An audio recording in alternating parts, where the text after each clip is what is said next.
ভালো মানুষ হতে গেলে একটা কোয়ালিটি লাগবে, একটা গুণ লাগবে। এই গুণটা তোমাকে আমাকে অর্জন করতে হবে।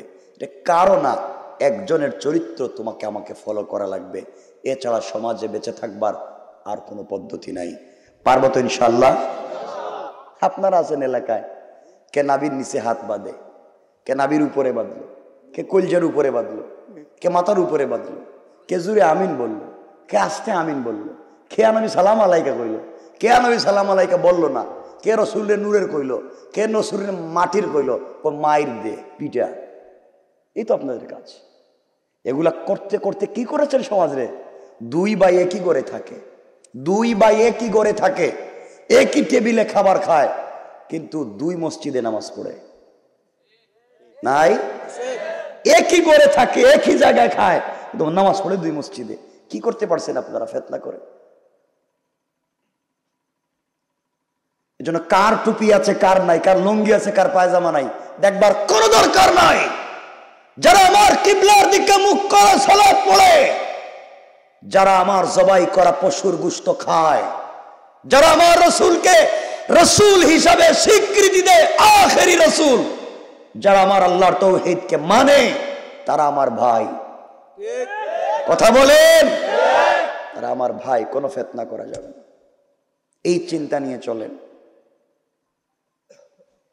কষ্ট পাচ্ছেন মনে আমার কথা? কিছু জোয়ান ছেলেরা এখন নামাজে মসজিদে যায়, প্যান্ট ঠিক নাই, লঙ্গি ঠিক নাই, অজু ঠিক নাই।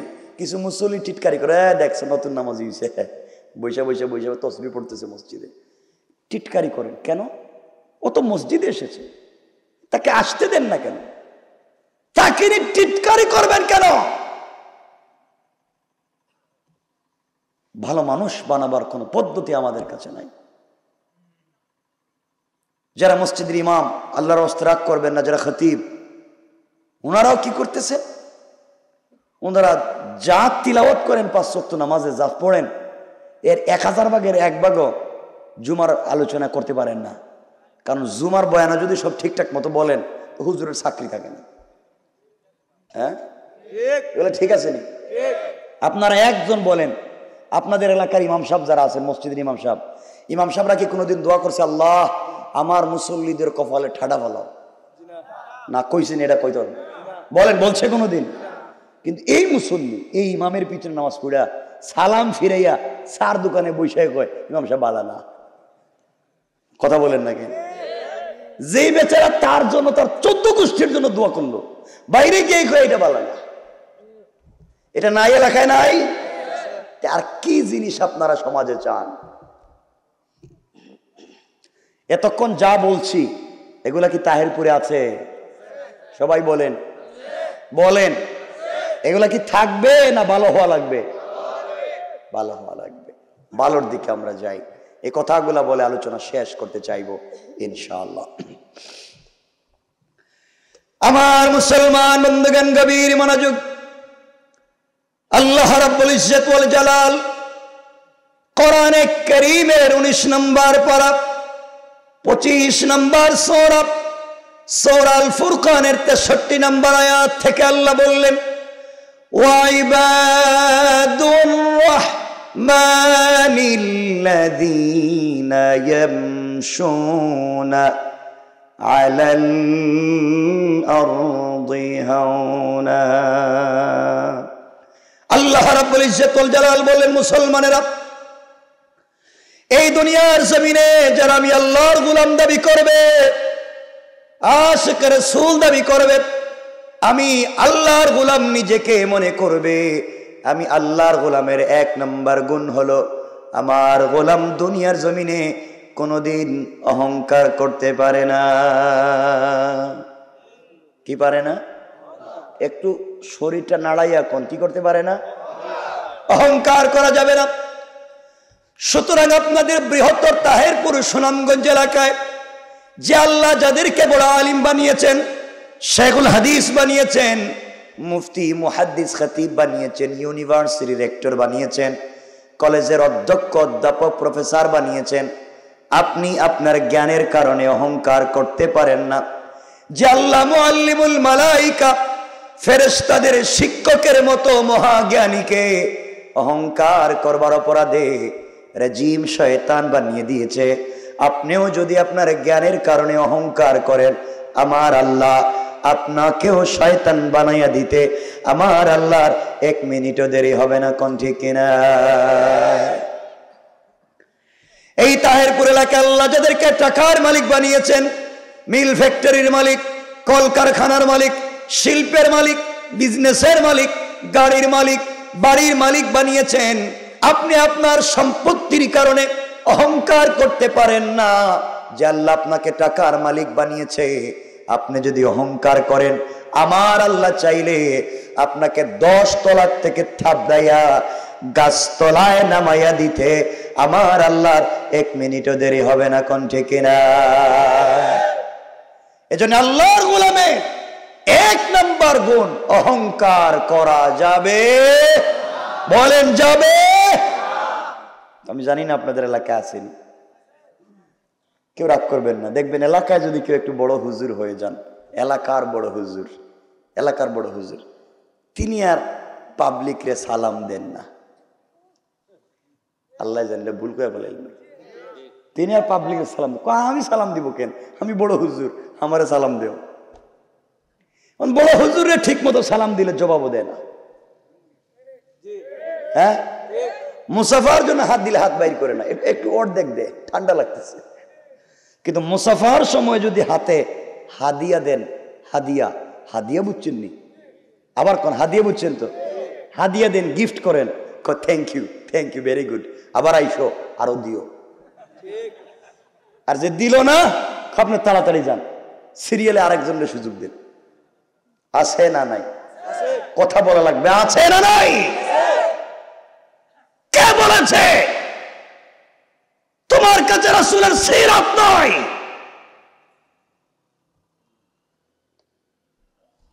আমার বন্ধুগণ, কথাগুলো বুঝেন। এই জন্য আগে সালাম দেওয়া শেখা লাগবে। সিদ্দিক আকবর বলছেন, বুখারীর হাদিস, ওয়াল্লাহি আল্লাহর কসম, আমি আমার নবীজিকে আমার জিন্দেগিতে কতবার সালাম দেওয়ার চেষ্টা করেছি, কিন্তু রাসূলের আগে রাসূলকে সালাম দিতে পারি না। সুবহানাল্লাহ পড়েন না।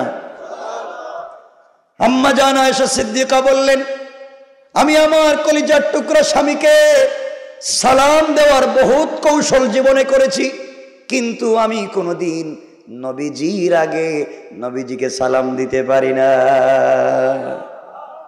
সবাই কোন সুবহানাল্লাহ। তাহলে আমরা হাদিস পাইলাম, আবু বকর আগে সালাম দিয়েছেন, রাসূল আয়েশাকে আগে সালাম দিয়েছেন। তো আয়েশা রাসূলের স্ত্রী, আমাদের মা আয়েশা রাসূলের স্ত্রী এবং রাসূল আয়েশার স্বামী। এর অর্থ দাঁড়ালো স্বামী তার স্ত্রীকে সালাম দিয়েছেন। এটাই তো আপনারা দেন তো? বউরে সালাম দেন, মিছা কথা কইেন না। দেখ হয় 1-2 মাঝে মাঝে দেন। বউরে সালাম দেন না কেন? বলেন, বউরে সালাম দেন না কেন? এই কথাগুলো না বুঝলে সামনের কথাই বলবো না। সালাম দেন না কেন? কি করে?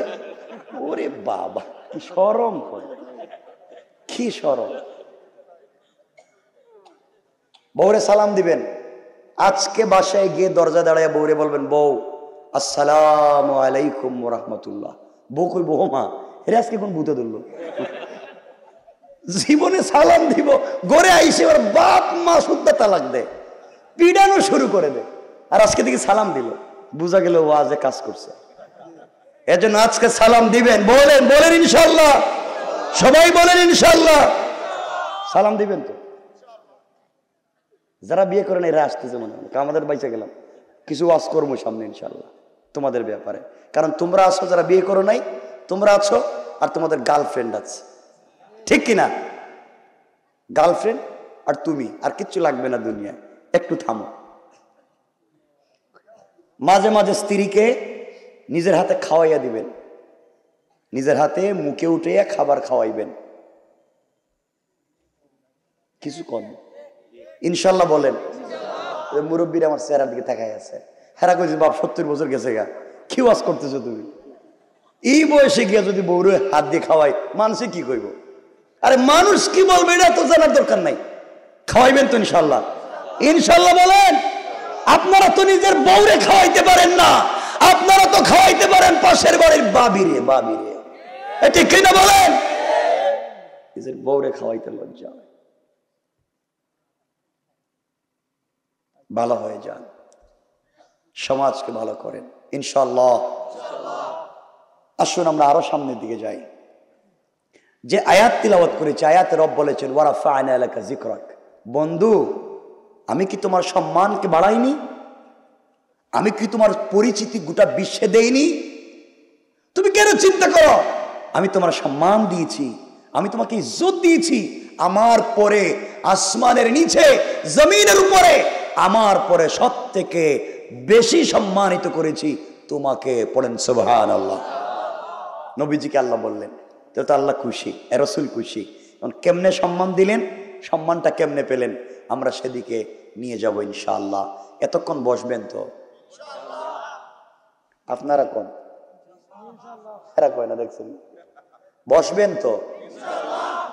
আমি মনে করছিলাম এই এলাকার মানুষ একটু কথাটা তো বলতে পারবেন না, কিছু কয় না এরা।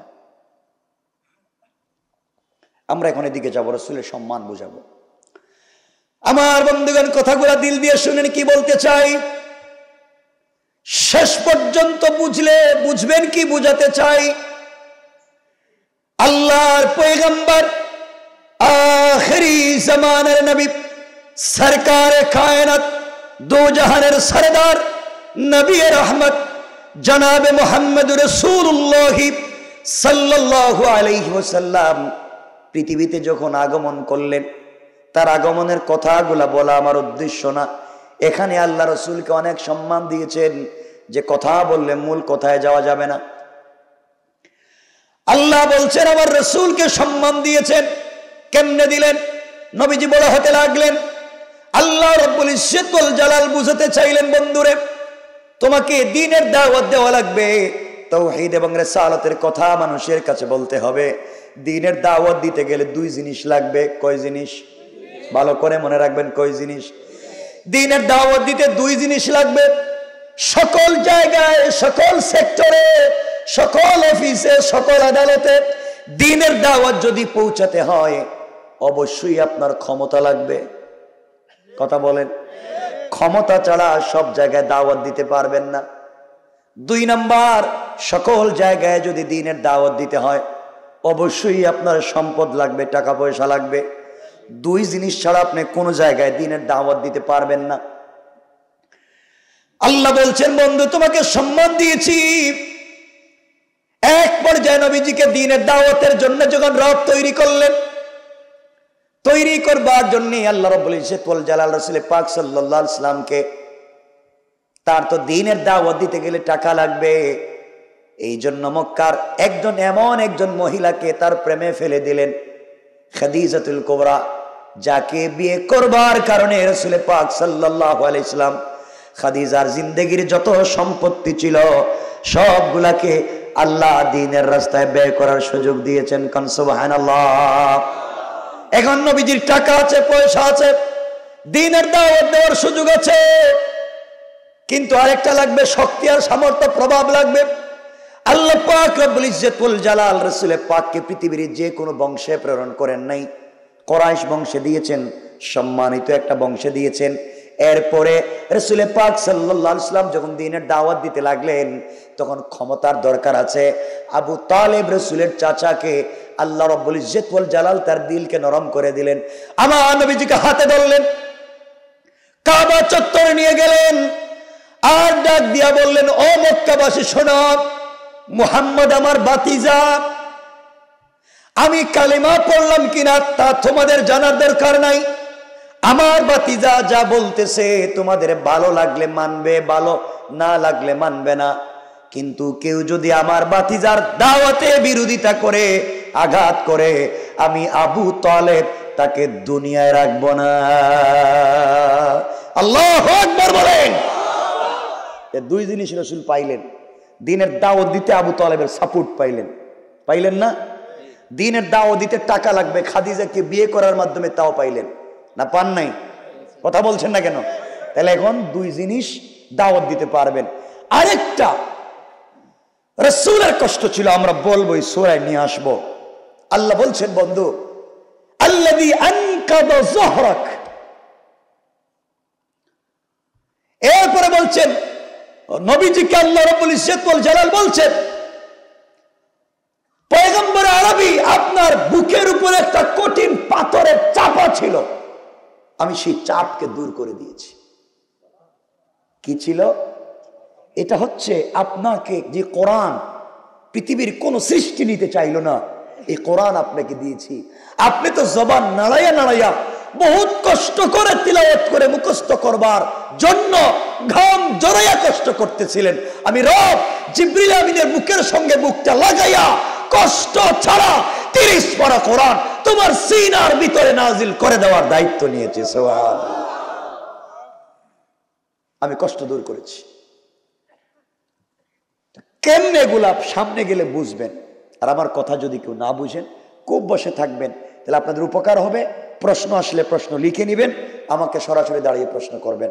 আমি আলোচনার শেষে লম্বা সময় দিব প্রশ্নের জন্য, আপনারা প্রশ্ন করতে পারবেন। আমার বন্ধুগণ, এবার নবীজি দ্বীনের দাওয়াত দিচ্ছেন, কথাগুলো শুনেন কি বলতে চাই। নবীজি দ্বীনের দাওয়াত দিলেন মক্কায়। এক পর্যায়ে মক্কায় যখন কয়েকজন মুসলমান ছিল, এই সময় প্রথম মক্কার জমিনে যার নেতৃত্বে তাকবীর নিয়ে মিছিল হয়েছিল, মক্কায় কালিমার মিছিল যার নেতৃত্ব হয়েছিল, তার নাম হযরত ওমর। ওমরের নেতৃত্বে মক্কায় কালিমার মিছিল হয়েছে। লিল্লাহে তাকবীর, নারে তাকবীর, আল্লাহু আকবার ধ্বনি হয়েছে। সুতরাং এই বাংলাদেশে কিছু মস্তানের আবির্ভাব ঘটেছে, যারা আল্লাহর নামে তাকবীর দিলে নিষেধ করে, যারা আল্লাহ রাসূলের কথা শুনলে কলিজায় লেগে যায়। মনে রাখবেন, তাকবীরের আওয়াজ শুনলে যাদের কলিজায় লাগে, যাদের কষ্ট লাগে, মনে রাখবেন তারা আজ অবধি মুসলমান হতে পারে না। এগুলো আসেনি এলাকায়, সমাজে আছে। নবীজি দ্বীনের দাওয়াত দিচ্ছেন, আল্লাহ আয়াত নাজিল করে বললেন, ওয়ানজির আশীরাতাকাল আকরাবিন। মূল পয়েন্টে কি বলতে চাই মনোযোগ দিয়ে শুনবেন। নবীজি সাল্লাল্লাহু আলাইহি ওয়াসাল্লামের কাছে আয়াত নাজিল হয়ে যাওয়ার পরে তিনি একদিন সাফা পাহাড়ে আরোহণ করলেন সকালবেলা। ঘটনা বলবো না, মূল উদ্দেশ্য বলবো। সাফা পাহাড়ে আরোহণ করলেন, ডাক দিয়া বললেন, ইয়া সাবাহা। সকালবেলা মক্কার রেওয়াজ ছিল, কেউ যদি পাহাড়ে উঠে চিৎকার করে ডাক দিত, মক্কার মানুষ মনে করত কোনো প্রয়োজনীয় ভয়ঙ্কর কোনো সংবাদ হবে, এই জন্য সবাই জড়ো হয়ে যেত। যারা যেতে পারত না তারা প্রতিনিধি পাঠাইয়া দিত। নবীজি সাফা পাহাড়ে চিৎকার করে বললেন, ইয়া সাবাহা। মক্কার মানুষদেরকে ডাকতে লাগলেন। মক্কার নেতৃস্থানীয় মানুষেরা, কুরাইশেরা, আব্দে মানাফেরা সবাই জমা। এবার নবীজি ডাক দিয়া বললেন, শোনো, আমি তোমাদের কাছে কেমন পার্সন, কেমন ব্যক্তি তোমাদের কাছ থেকে জানতে চাই। মক্কার আবাল বৃদ্ধ বনিতা, মক্কার সকল মানুষ জবাব দিল, মুহাম্মদ ইবনে আব্দুল্লাহ, তোমাকে হতে দেখেছি, তোমাকে আমিনার ঘর থেকে জন্ম নিতে দেখেছি, তোমাকে খেলাধুলা করতে দেখেছি, তোমাকে মক্কায় বড় হতে দেখেছি। আজ পর্যন্ত তোমাকে আমরা চিনি মুহাম্মদ। এই পৃথিবীতে তোমার মতো এত বিশ্বস্ত আমানতদার কোন মানুষকে আজ অব্দি আমরা দেখি নাই। সবাই বলেন। মক্কার সকল মানুষ, দুশ্মন, দোস্ত সবাই মিলে রাসূলের চরিত্রের সার্টিফাই করল। এবার নবীজি বললেন, বলো তো, আমি যদি বলি তোমাদের বিরুদ্ধবাদীরা পাহাড়ের ওপর প্রান্ত থেকে আঘাত করবে, বিশ্বাস করবে কি? তারা বলতে লাগলো, কেন নয়, এর চাইতে ভয়ঙ্কর কোনো কথা হলেও আমরা বিশ্বাস করব। এবার নবীজি বললেন, তাহলে শোনো মক্কাবাসী, আসলিম তাসলাম, ইসলাম কবুল করো, শান্তিতে থাকবে। কারণ এর চাইতে ভয়ঙ্কর হচ্ছে জাহান্নাম। তোমরা মূর্তি পূজা করো, আগুনের পূজা করো, পাথরের পূজা করো, তোমাদের ভিতরে আল্লাহর পরিচয় নাই, তোমাদের ভিতরে তাওহীদ নাই, তোমাদের ভিতরে রিসালাত নাই। তোমরা মারা গেলে জাহান্নামে যাওয়া লাগবে। এই জাহান্নাম থেকে নিজেকে যদি বাঁচাতে হয়, এক আল্লাহর উপরে ঈমান আনো, ওই কথা বলে নবীজি যখন কথা বলা শুরু করলেন, মক্কার মানুষেরা কিং কর্তব্য বিমূঢ় হয়ে গেল। মুহাম্মদ হঠাৎ করে আজকে কিসের দাওয়াত দেয়? কালিমার দাওয়াত দেয়, তাওহীদের দাওয়াত দেয়, রিসালাতের দাওয়াত দেয়। এত একটা ভালো মানুষ হঠাৎ করে এই কথাগুলো বলতে গেল কেন? মক্কার কোন মানুষ জবাব দেয় না, চিন্তায় পড়ে গেল কি বলবে। মক্কার কোন মানুষ কথা বলে না। সবার আগে যেই ব্যক্তি দাঁড়িয়ে গেল সে নবীজির কয়েক ধরনের পরিচিত। তার নাম আবুল আহাব, আপনারা জানেন নবীজির চাচা। তার আরেকটা পরিচয় নবীজির বিয়াই। তার আরেকটা পরিচয় নবীজির বাল্যকালের বন্ধু। আবুল আহাব নবীজির আপন চাচা, আবুল আহাব নবীজির বিয়াই। এর অর্থ হলো আবুল আহাবের দুই ছেলে উতবা এবং উতাইবার কাছে নবীজি রুকাইয়া এবং জায়নাবকে বিয়ে দিয়েছিলেন।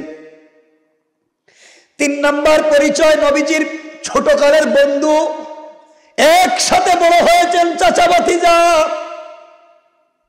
সেই আবুল আহাব দাঁড়িয়ে গিয়েছে, ডাক দিয়ে বলেছে, তাব্বান লাকা ইয়া মুহাম্মদ আলিহাদা জামাতানা আয় দাওতানা।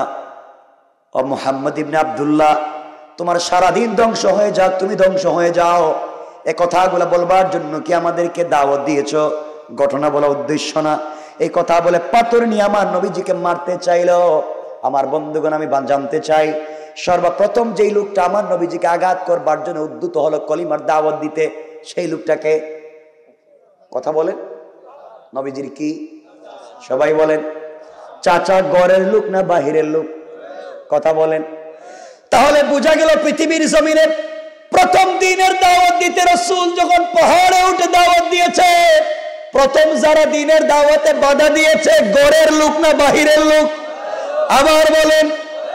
সুতরাং দিনের দাওয়াত আমরাও আজকালকে দিই। দিনের দাওয়াত দিতে বাহিরের লোক আমাদেরকে যত বাধা দেয়, তার চাইতে বেশি বাধার সম্মুখীন হই ঘরের লোকের দ্বারা। আমাদের মতো দাড়িওয়ালা টুপিওয়ালা পাঞ্জাবিওয়ালারাই আজকালকে দিনের দাওয়াতের সব থেকে বড় বিরোধী। কোন ঠিক কিনা? ঠিক কিনা বলেন? বাহিরের লোক না, ঘরের লোক। কথাগুলো মনে রাখবেন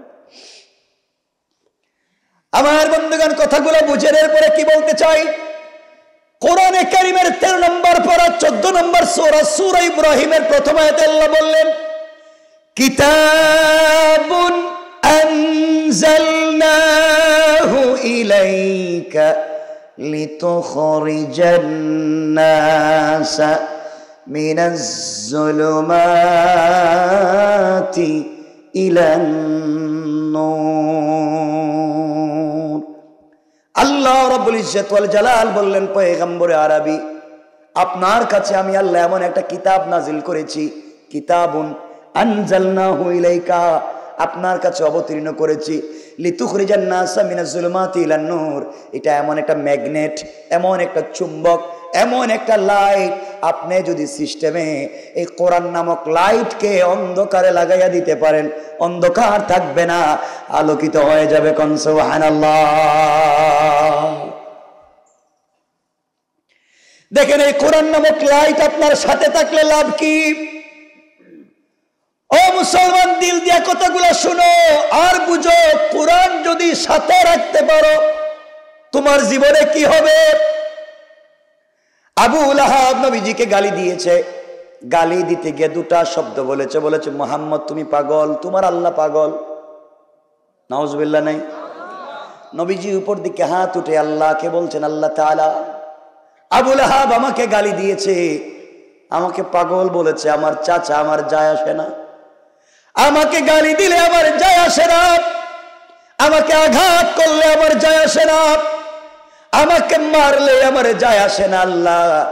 কিন্তু আবু লাহাব তোমাকে গালি দিয়েছে, তোমাকে গালি দেওয়ার কারণে আমার সহ্য হয় না।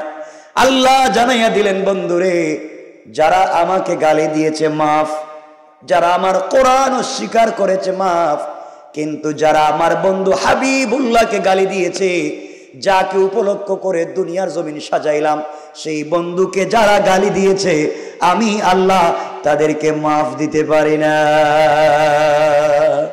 আল্লাহু আকবার বলেন।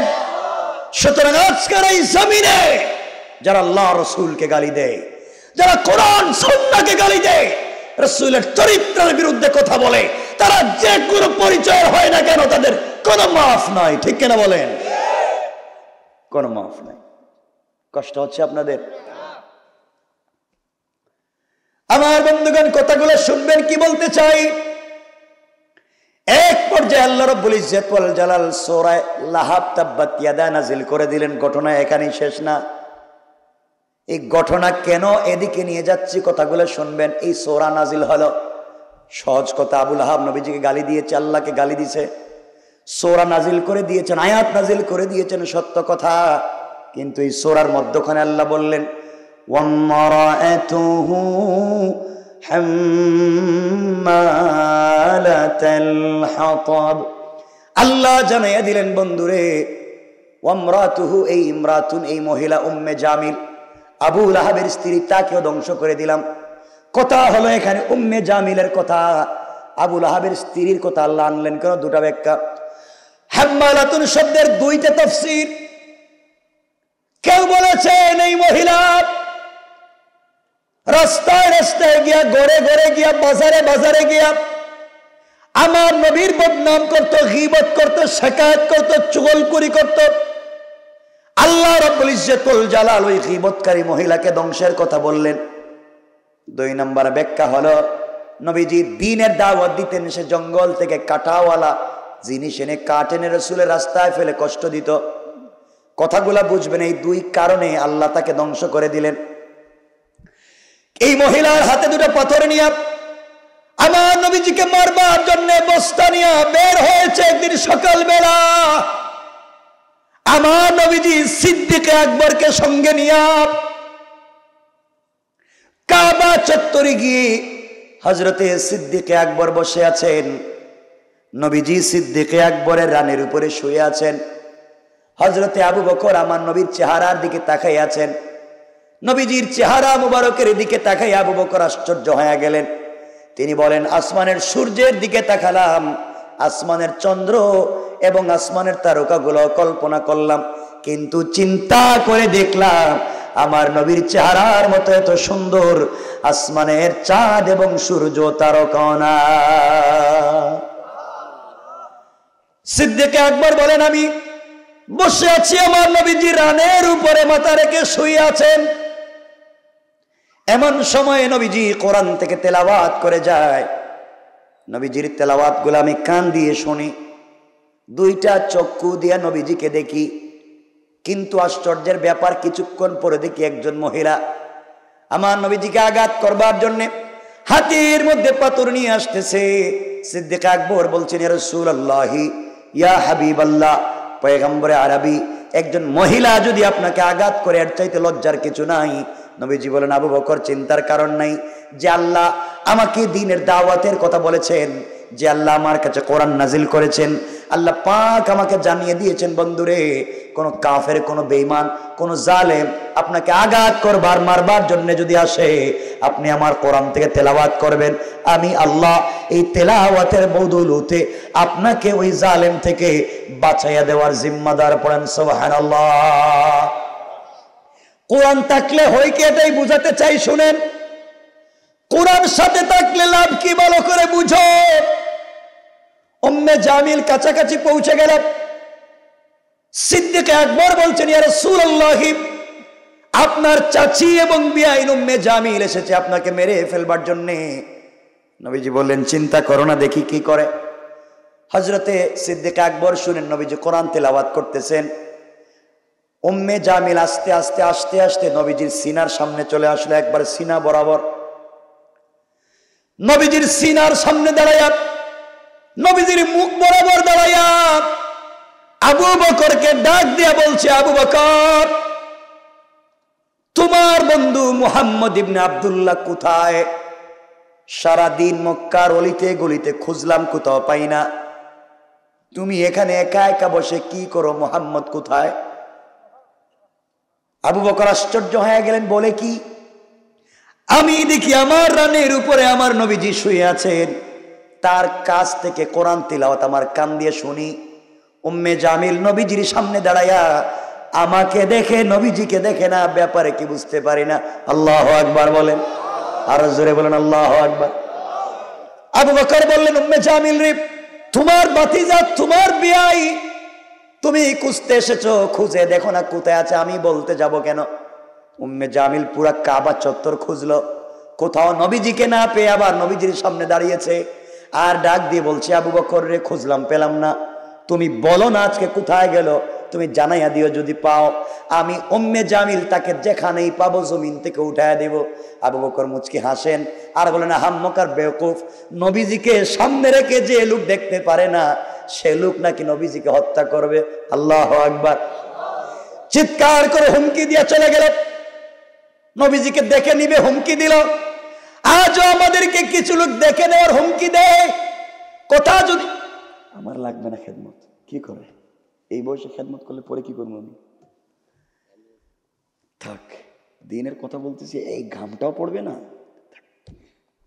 আমার বন্ধুগণ, কথাগুলো বুঝো কি বলতে চাই। এক পর্যায়ে আবু বকর চিন্তায় পড়ে গেলেন, ও দেখে না ব্যাপার কি, যাক। উম্মে জামিল চিৎকার করে করে গালাগালি করতে করতে চলে গেল। সিদ্দিক আকবর আমার নবীকে জড়াইয়া ধরলেন, চোখের পানি ছেড়ে ডাক দিয়া বলছেন, ইয়া রাসূলুল্লাহি, ইয়া হাবিবাল্লাহ, পয়গম্বর আরবি, আপনার কাছে আমি জানতে চাই, উম্মে জামিল আপনার সামনে দাঁড়াইয়া আপনাকে দেখে না আমাকে দেখে, এর কারণটা কি আপনি বলুন। আমার নবীজি বললেন, আবু বকর রে শোনো, আমার আল্লাহ আমাকে জানিয়ে দিয়েছেন, বন্ধুরে, কোন কাফের, কোন বেঈমান, কোন জালেম আপনাকে আঘাত করবার জন্য, আপনাকে মারবার জন্য যদি আসে, ওই সময় আপনি আমি আল্লাহর কোরআন থেকে তেলাওয়াত করবেন। কোরআন এমন একটা কঠিন জীবন্ত মুআজিজা, আপনি কোরআন থেকে তেলাওয়াত করবেন, আমি আল্লাহ হিজাবাম মাসতুরা, আকাশ থেকে একটা গোপন পর্দা পাঠাইয়া ওই কাফেরারা আপনার মধ্যখানে আমি আল্লাহ পার্টিশন সৃষ্টি করে দেই। কোন সুবহানাল্লাহ, আল্লাহু আকবার বলেন। যে কোনো আমরাও পড়তে পারি, আজ কোরআন তিলাওয়াত করলে আল্লাহ আমাদেরকে হেফাজত করবেন। কষ্ট হচ্ছে আপনাদের? কথা কিছু বলবো, এই কথাগুলো বুঝেন তো। ওয়ারাফা'না লাকা যিকরাকটা বুঝবেন। এই কোরআন কেন রাসূলের কাছে দেওয়া হলো? একটা মুআজিজা দেখালাম যে কোরআন তিলাওয়াত করলে হয় কি, আরেকটা 1 মিনিটে আরেকটা মুআজিজা দেখাচ্ছি, কোরআন তিলাওয়াত করলে। আরে আমাদের শত্রু নাই? কে আছেন এখানে যার শত্রু নাই? তো আল্লাহ তো দিয়েছেন কোরআন তো শত্রু মুক্ত করবার জন্য। তুমি শত্রু মুক্ত যখন তাবিজ খুঁজতেছো, হুজুরের কাছে তাবিজ নো, এখানে একটা, ওখানে একটা, ওখানে একটা, পেটের ভিতরে একটা, এগুলো কি? কোরআন পড়ছো না কেন? কোরআন দিয়েছেন শত্রু মুক্ত রাখবার জন্য। দেখেন, কষ্ট হচ্ছে না তো আপনাদের? একটু হাত দেখেন, এখন এখন দেখি কার অসুবিধা হচ্ছে। ওরে আল্লাহ, এখন আর বাড়ছে দেখি। কষ্ট হচ্ছে? কথা বলবো কিছু? হাত উঠান তো দেখি, এখন হাত উঠান সবাই। লিল্লাহি তাকবীর। এই আওয়াজ না, একটু ভালো মানুষের মতো হাত উঠান। নারে তাকবীর। আরো জোরে বলেন, নারে তাকবীর। বলতে পারেন না? বুঝতে পারতেছি না। আমার বন্ধুগণ, কথাগুলো শুনে কি বলতে চাই, সামনে বুঝবা আসলে কি বুঝাতে চাচ্ছে এতগুলা বলে। কোরআনের আরেকটা মুআজিজা বুঝাইয়া দিই। আমার বন্ধুগণ শোনো, নবীজি দ্বীনের দাওয়াত দিচ্ছেন মাঠে ময়দানে। শেষ কথাটা সামনে এনে বলতেছি। নবীজি যেদিন হিজরত করে মদিনায় চলে যাবেন, রাসূল পাককে জিবরিল আমিন ঘুম থেকে উঠালেন। মদিনার হিজরতের কথা বলতেছি না, শুনেন কি মুআজিজা বলি। জিবরিল আমিন বলছেন, ইয়া রাসূলুল্লাহ উঠেন, ইয়াসরিবের দিকে হিজরত করেন। নবীজি ঘুম থেকে উঠলেন, কাপড় পরলেন, ওযু করলেন, নামাজ 2 রাকাত পড়লেন, চলে যাবেন। জিবরাইলের কথায় হঠাৎ নবীজি শুনতে পাইলেন গড়ের চতুর্দিকে কাফেরদের আওয়াজ শোনা যায়। কার আওয়াজ? কার আওয়াজ? কাফেরদের আওয়াজ। এবার নবীজি আল্লাহকে বলতে লাগলেন, আল্লাহ তাআলা আপনি আমাকে হিজরতের দিকে হিজরত করতে বলেছেন, আমার ঘরের চতুর্দিকে কাফের নেজা নিয়ে, তীর নিয়ে, বল্লম নিয়ে দাঁড়িয়ে আছে, ঘর থেকে বের হলে আঘাত করবে, আমাকে মেরে ফেলবে। আল্লাহ তাআলা আপনি বলেন না আমি কেমনে ঘর থেকে বের হব? আল্লাহ বললেন, বন্ধুরে তোমার কাছে আমার কোরআন আছে, আমার কোরআন সামনে নিয়া আমার কোরআন জবানে নিয়া ঘর থেকে বের হওয়ার দায়িত্ব তোমার, হেফাজতের জিম্মাদার স্বয়ং আল্লাহ। এবার নবীজি ঘর থেকে বের হয়ে যাবেন, দরজার কাছাকাছি পৌঁছে গেলেন, আল্লাহকে ডাক দিয়ে বলেছেন, আল্লাহ আপনি বললেন আমি ঘর থেকে বের হব, আমারও মন চায় আপনার উপরে বিশ্বাস করে বের হয়ে যাই, সন্দেহ নাই আপনি আমাকে বাঁচাবেন। ওয়ালাকিন লিয়াতমাইন্না কলবি, কিন্তু অন্তরে শান্তি পাই না। এতগুলা কাফের চতুর্দিকে দাঁড়িয়ে আছে, আমি বের হলেই মেরে ফেলবে। আল্লাহ আমাকে কোনো প্রটেক্ট, আমাকে বাঁচাবার জন্য কোনো একটা জিনিস দেন না কেন? আল্লাহ বলেন, কি নিতে চাও? আয় আল্লাহ আপনি বলেন না কি নিয়ে বের হলে কাফের থেকে বাঁচবো? আল্লাহ বলেন, বন্ধুরে কাজ করো, হাতের মধ্যে কিছু কঙ্কর নেও, কিছু বালি নেও, কিছু পাথর নেও, আমার কোরআন থেকে তিলাওয়াত করো, ফু দেও, ওগুলা তাদের উপরে নিক্ষেপ করে দাও, তাদের চুকে পৌঁছে যাবে, তুমি চলে যাবে, কেউ তোমাকে দেখবে না। এবার নবীজি মুস্কি হাসে আল্লাহকে বলেন, আল্লাহ কি বললেন আপনি? আমি দরজা খুলে যদি কঙ্কর গুলা নিক্ষেপ করি, ওগুলা তো শুধু সামনে যাবে, যেদিকে মারবো ওদিকে যাবে, ঠিক না? কাফের তো চতুর্দিকে, একদিকে মারলে অন্যদিকে কাফেররা আমাকে মারবে, আমি তো একসাথে চতুর্দিকে পাথর মারতে পারবো না। আল্লাহ আমি তো বের হলেই মেরে ফেলবে। আল্লাহ বলেন, বন্ধুরে তোমার কাজ হলো কোরআন থেকে তিলাওয়াত করে নিক্ষেপ করে দেওয়া, আর আমার দায়িত্ব হলো সকল মানুষের চুকে চুকে পৌঁছে দেওয়া। একটু জোরে পড়েন না সুবহানাল্লাহ। আপনাদের সুবহানাল্লাহ কি হয়েছে আল্লাহ জানে। এবার নবীজি হাতের মধ্যে দেখেন, মূল ঘটনা বলি, মূল বিষয়টা বুঝেন। হাতে কঙ্কর নিলেন, কোরআন থেকে তিলাওয়াত করলেন, দরজা খুললেন, সামনের দিকে মারলেন। কোন দিকে মারলেন? কাফেররা কই দিকে? নবীজি সামনের দিকে মারলেন, তাকাইয়া দেখেন চতুর্দিকের কাফেরদের চোখে পৌঁছে গিয়েছে। আল্লাহু আকবার। ডানে বামের পিছনের কাফেরেরা চোখ রগড়াতে লাগলো, চোখ মুছতে লাগলো। নবীজি বের হয়ে মদিনায় পৌঁছে গেলেন। লম্বা ঘটনা বলা উদ্দেশ্য না। দীর্ঘদিন পরে আল্লাহ রাব্বুল ইজ্জত ওয়াল জালাল বন্ধুকে ডাক দিয়ে বলছেন, বন্ধু বলো না ওই দিন কেমনে ঘর থেকে বের হয়ে গেলা, কাফেররা তোমাকে মারলো না, ধরলো না, তুমি বের হয়ে গেলা, কেউ তোমাকে দেখলো না, ব্যাপার কি? তুমি তো সামনের দিকে পাথর মারলা, পিছনের কাফেরদের চুকে কেমনে গেল বলো তো? নবীজি মুস্কি হেসে বলেন, আল্লাহ আমি জানি না, আপনি জানেন। আবার আল্লাহ জবাব দিচ্ছেন, বন্ধুরা শোনো, ওয়ামা রামাইতা ইযা রামাইতা ওয়ালাকিন্নাল্লাহ রামা। ও আমার বন্ধু, তুমি যখন কোরআন তিলাওয়াত করে নিক্ষেপ করেছো, নিক্ষেপ করার সময়টা তোমার হাত থাকে নাই, ওটা আমি আল্লাহর কুদরতের হাত হয়ে গিয়েছে। আর আমি আমার হাত দিয়া সকল কাফেরদের চুকে চুকে পৌঁছে দিয়েছি। কোন সুবহানাল্লাহ, আল্লাহু আকবার বলেন।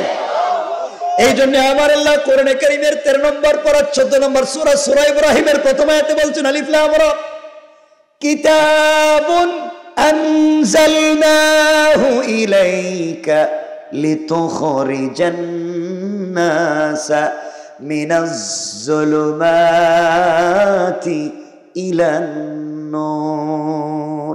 কোরআন যদি সাথে রাখতে পারো, কোরআন এমন একটা ম্যাগনেট, এমন একটা চুম্বক, এমন একটা লাইট, সিস্টেমে যে কোনো অন্ধকারে লাগাইয়া দাও, অন্ধকার থাকবে না, আলোকিত করে দিবেন কে? আরো জোরে বলেন কে? এতক্ষণ তো বুঝছেন, এখন বুঝলাম কোরআনের মুআজিজা। এই এত জীবন্ত সম্মানী এক কোরআন রাসূল পাকের কাছে দিয়া রব বলছেন, ওয়া রাফা'না লাকা যিকরাক, আমি কি সম্মান বাড়াইনি? তাওরাত জবুর ইনজিল দেই নাই, এই কোরআন দিয়েছি, আপনার সম্মান বাড়িয়েছি। আল্লাহ আর কি দিয়ে বাড়াইছেন? খাদিজাকে বিয়ে দিয়ে সম্মান বাড়াইছি। খাদিজা টাকা পয়সা দিনের রাস্তায় ব্যয় করছো, আর কি দিয়ে বাড়াইছেন? আর কেন? তোমার চাচা আবু তালেবের মন মানসিকতারে নরম করে তোমার সঙ্গে শক্তি বাড়াইয়া কত সহযোগিতা করলাম। ঠিক আছে না খারাপ আছে? কথা বলেন। নবীজি দ্বীনের দাওয়াত দিচ্ছেন, মূল পয়েন্ট বুঝেন। শক্তি সামর্থ্য সব আছে। হঠাৎ করে একটা বছর আসলো, যে বছরে রসুলের স্ত্রী খাদিজাতুল কুবরা ইন্তেকাল করলেন। কিছুদিন পরে চাচাও ইন্তেকাল করলেন। এখন চাচাও নাই, স্ত্রীও নাই। ভাইও নাই, বোনও নাই, মাও নাই, বাপও নাই, কেউ নাই, হয়ে গেছেন একা। ইয়াউমুল হাযান, কিচ্ছু নাই। কথাগুলো বুঝেন এখন কি বলতে চাই। আমার নবীজি রাত্র হয়ে গেলে চোখের পানি ছেড়ে দেন আর আল্লাহকে ডাক দিয়ে বলছেন, আল্লাহ তাআলা, আমার বাবাও নাই, মাও নাই, ভাইও নাই, বোনও নাই, আমাকে স্ত্রী দিয়া সম্মান বাড়িয়ে দিয়েছিলেন, ক্ষমতা দিয়েছিলেন, আজকে ঘরে গেলে আমার স্ত্রীও নাই।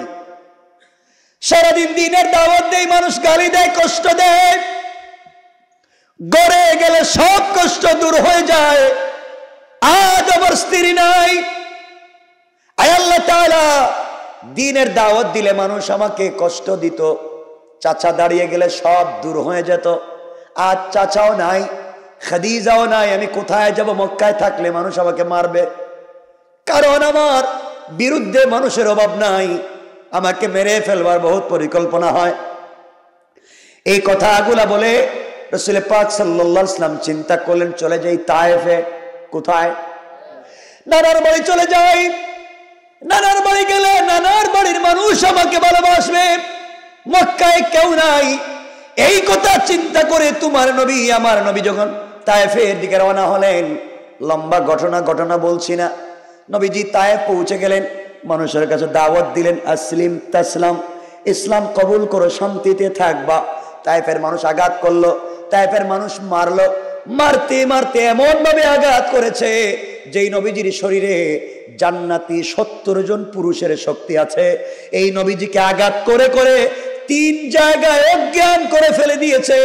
পাগল বলে রশ্মি লাগায়া, দড়ি লাগায়া টানা হেচড়া করেছে, পাথর পিঠের মধ্যে আঘাত করেছে। এত নির্যাতিত নিপীড়িত হওয়ার পরে জ্ঞান যখন ফিরেছে, নবীজি সাল্লাল্লাহু আলাইহি ওয়াসাল্লাম আল্লাহর কাছে বলছেন, আল্লাহ, নানার বাড়ি আসলাম, ওই মানুষগুলো আমাকে মারলো, মক্কায় কার বাড়িতে যাব? আমার ঘরে গেলে আমার বিরুদ্ধে মানুষ আছে, মেরে ফেলবে। ঘরের ভিতরে স্ত্রী নাই, বাহিরে চাচা নাই, তায়েফের ময়দানে শান্তি নাই, কোথায় যাব?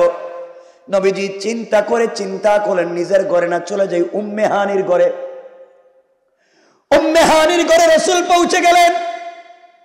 উম্মে হানির ঘরে বিশ্ব নবী পৌঁছে গেলেন, রাত্র যাপন করলেন, দীর্ঘদিন ওখানে থাকতে লাগলেন।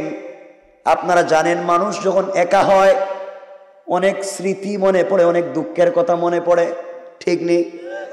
নবীজি উম্মে হানির ঘরে আছেন, তাকায়া দেখেন কাপড়গুলা ছেঁড়া, শরীরের কাপড় ছেঁড়া, রক্ত লেগে আছে, ফুলে গেছে শরীর। এই নবীজি কষ্ট পেয়ে আল্লাহকে বলছেন, আল্লাহ তাআলা, আপনি আমাকে বললেন ওয়ারাফা'না লাকা যিকরাক, সম্মান বাড়িয়েছেন। কই সম্মান? তায়েফের মানুষ মারে, মক্কার মানুষ মারে, ঘরেও মায়ের, বাহিরেও মায়ের। যে ব্যক্তি এত মারামারি খায়, যে ব্যক্তি এত কষ্ট করে, সে আবার কেমনে সম্মানী? কই আপনি বললেন ওয়ারাফা'না লাকা যিকরাক, বন্ধু সম্মান দিয়েছে, আমি কিছুই পাই না, আমি তো কষ্ট পাচ্ছি। আল্লাহ, আল্লাহর কাছে যখন বিশ্বনবী বলে দিয়েছেন, আল্লাহ রাব্বুল ইজ্জতুল জালাল সহ্য করতে পারলেন না, জিবরাইলকে পাঠিয়ে বললেন, জিবরাইল যাও, আমার বন্ধুকে ওয়ারাফা'না লাকা যিকরাক, সম্মান দিয়েছি, ওঠা বুঝাইয়া দাও, আমিও চাই না বন্ধু আজ আর কষ্ট পাক। জিবরিল আমিন চলে আসলেন উম্মে হানির ঘরে। এসে দেখলেন রাসূল সাল্লাল্লাহু আলাইহি ওয়াসাল্লাম কাঁদতেছেন, কষ্ট পাচ্ছেন। সঙ্গে নিলেন, বললেন, ইয়া রাসূলুল্লাহ, চলেন। আমার নবীজি বলছেন, জিবরাইল, কোথায় যাব? কেউ নাই, খাদিজা নাই, চাচাও নাই, কোথায় যাব? কেউ আমাকে দেখবার নাই। জিবরাইল বলছেন, ইয়া রাসূলুল্লাহ, আমার সঙ্গে আপনি চলেন কাবা চত্বরে। নবীজি কিনে কাবা চত্বরে গেলেন, শোয়া দিলেন, বুকটা কাটলেন, কি যেন বের করলেন, জমজমের পানি দিয়ে ধুইলেন, আবার ভিতরে ঢুকাইয়া দিলেন, স্বর্ণের তস্তরিতে করে মখমলের কাপড় দিয়ে জান্নাত থেকে কি যেন আনলেন, ভিতরে ঢুকাইয়া দিলেন। হাদিসে পাওয়া যায় ইলম এবং হিকমা ঢুকাইয়া দিলেন। এই সূরার প্রথম আয়াতে আল্লাহ বলছেন, আলাম নাশরাহ লাকা সাদরাক বন্ধু আমি কি সিনা চাক করি নাই? এইভাবে কাটলেন, ভিতরে ঢুকাইয়া দিলেন, আবার লাগাইয়া দিলেন। 2 জিনিস নবীজির সামনে হাজির করলেন আর বললেন কি চান? নবীজিকে দুধ দেওয়া হলো, নবীজিকে মধু দেওয়া হলো, খেজুর দেওয়া হলো। কি খাবেন আপনি নেন। নবীজি গ্রহণ করলেন, ইলম এবং হিকমা নিয়ে নিলেন। আল্লাহ পাক রব্বুল ইজ্জাতুল জালালের পয়গম্বরকে জিবরিল আমিন বলছেন, ইয়া রাসূলুল্লাহ এখন বলেন না কেমন লাগে? নবীজি বলছেন, জিবরাইল রে তুমি কি করলে? আমার বুকটা কাটলে, কি ঢুকাইয়া দিলে, কি ধুইলে? তুমি এটা করবার সাথে সাথে আমার ভিতর থেকে সব দুঃখ দূর হয়ে গিয়েছে। আমি এখন আল্লাহর নাম নিলে শান্তি পাই। সুবহানাল্লাহ পড়েন। আমার বন্ধুগণ কথাগুলো বুঝবেন। জিবরাইল বলছেন, ইয়া রাসূলুল্লাহ আপনি এবার চলেন, আপনাকে নিয়ে এক জায়গায় যাব। কোথায় যাবেন? আমি আপনাকে নিয়ে বাইতুল মাকদিস অথবা বাইতুল মুকাদ্দাস যাব। কেন? ইয়া রাসূলুল্লাহ আপনি নাকি আল্লাহকে বলছেন ওয়ারাফা'না লাকা যিকরাক, আপনাকে আল্লাহ সম্মান দিয়েছেন, বুঝেন নাই? আল্লাহ আপনাকে সম্মান বুঝাইয়া দিতে চায়। সুবহানাল্লাহ বললেন না? আমার বন্ধুগণ চললেন, ওখানে নিয়ে গেলেন। ওখানে আগে থেকে সব নবীদেরকে আল্লাহ জমা করে রেখেছেন। আদম থেকে ঈসা সব নবীরা এখানে আছেন। 2 রাকাত নামাজ পড়া লাগবে। কেউ বলছেন আদম আপনি পড়ান, কেউ বলছেন ইব্রাহিম আপনি পড়ান, কেউ বলছেন ইউসুফ, কেউ বলছেন ঈসা, কেউ বলছেন মুসা আপনি পড়ান। আল্লাহ ডাক দিয়া বললেন, ও জিবরাইল আজকে আমার বন্ধুকে সম্মানটা বুঝাইয়া দাও। আজকে আদম থেকে ঈসা পয়গম্বর সকলেই হবেন মুসল্লি, আর আমার নবী হবেন সকলের ইমাম। সুবহানাল্লাহ বলেন না, জোরে বলেন। ওয়ারাফা'না লাকা যিকরাক, বন্ধু সকলের উপরে সম্মান দিয়েছি ইমামুল মুরসালিন বানাইয়া। সুবহানাল্লাহ বলেন। সম্মান দিয়েছেন কে? আরজ করে বলেন কে? আল্লাহ সম্মান দিয়েছেন। এই সম্মান যদি পেতে হয় কথাগুলো বুঝো, আল্লাহকে চিনতে হবে। আজ আমরা আল্লাহকে চিনি না। ও আনোয়ারপুরের মানুষ শুনো, একদিন দেখবা তোমাদের এলাকার চৌধুরী বাড়ির চৌধুরী বাড়ি থাকবে, চৌধুরী থাকবেন না। একদিন খান সাহেবের বাড়ির খান বাড়ি থাকবে, খান সাহেব থাকবেন না। একদিন চেয়ারম্যানের বাড়ির চেয়ারম্যান বাড়ি থাকবে, চেয়ারম্যান থাকবেন না। একদিন এমপির বাড়ির এমপির বাড়ি থাকবে, এমপি থাকবেন না। একদিন এই বাজারের বড় ব্যবসায়ীর বড় ব্যবসা প্রতিষ্ঠান থাকবে, বাড়ি থাকবে, থাকবে না শুধু তুমি। ঠিক কিনা জোরে বলেন? থাকবে না শুধু তুমি। এজন্য কথাগুলো বুঝো। ও মুসলমান তোমাকে বলছি, কি বুঝতে চাও? আল্লাহর ওয়াস্তে আল্লাহকে চিনো। দুনিয়ার জমিনে রবকে ভুলে যাইও না। রব তোমাকে কোনোদিন ভুলে যায় নাই। তুমি কেমনে আল্লাহকে ভুলে যাও বান্দারে? আল্লাহর সাথে সম্পর্ক করো, আল্লাহকে ভালোবাসো। রব বলেছেন কোরআনে কারীমের 19 নম্বর পারা 25 নম্বর সূরা সূরা আল ফুরকানের 65 নম্বরের আয়াত থেকে আল্লাহ বললেন, ওয়াল্লাযীনা ইয়াকুলুনা রাব্বানা সরিফ আন্না আযাবা জাহান্নাম ইন্না আযাবাহা কানা গরামা। আল্লাহ বললেন বান্দারে, সাকারাত শুরু হয়ে যাওয়ার আগে, গারগারা শুরু হয়ে যাওয়ার আগে, কবরে চলে যাওয়ার আগে, মালাকুল মউত পৌঁছে যাওয়ার আগে, আজরাইল চলে আসার আগে, গোটা জিন্দেগির গুনার জন্য আল্লাহর দরবারে হাত উঠাইয়া যদি ক্ষমা চাইতে পারো, আল্লাহ বলেছেন বান্দা ক্ষমা চাইতে দেরি হবে, আমি আল্লাহ তোমাকে মাফ করে দিতে দেরি হবে না। কোন ঠিক কিনা? চাইবো কার কাছে? সবাই বলেন কার কাছে?